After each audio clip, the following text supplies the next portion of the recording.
تخيل إنك محبوس في أوضة ضلمة تماماً، وفجأة تشوف العالم الخارجي كله معروض قدامك على الحيطة، بس بالمقلوب. السحر ده ما كانش شعوذة، ده كان بداية أعظم اختراع في تاريخ البشرية الحديث، الكاميرا.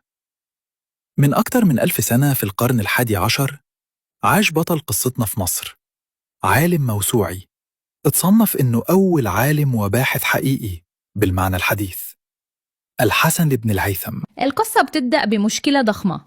ابن الهيثم ادعى إنه يقدر ينظم فيضان نهر النيل، ولما الخليفة الحاكم بأمر الله في مصر طلب منه ينفذ ده، اكتشف ابن الهيثم إن الإمكانيات وقتها مستحيلة، وعشان يهرب من بطش الخليفة تظاهر بالجنون. الخليفة أمر بوضعه تحت الإقامة الجبرية في بيته، حبسه استمر لسنوات، لكن ابن الهيثم ما حبسش عقله.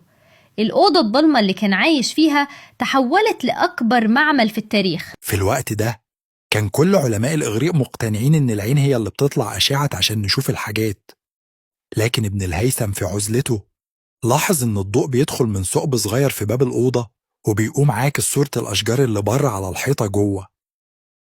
ابن الهيثم أثبت بالتجربة والدليل القاطع إن الضوء هو اللي بيسقط على الأشياء وينعكس لعيوننا، وسمى الأوضة دي البيت المظلم، وباللغة العربية الفصحى القمرة. الكلمة دي القمرة لما ترجمت للاتينية بقت كاميرا.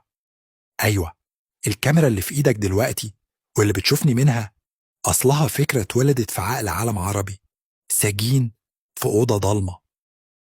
ابن الهيثم ساب لنا كتابه الأسطوري المناظر اللي بنى عليه الغرب كل علوم البصريات الحديثة.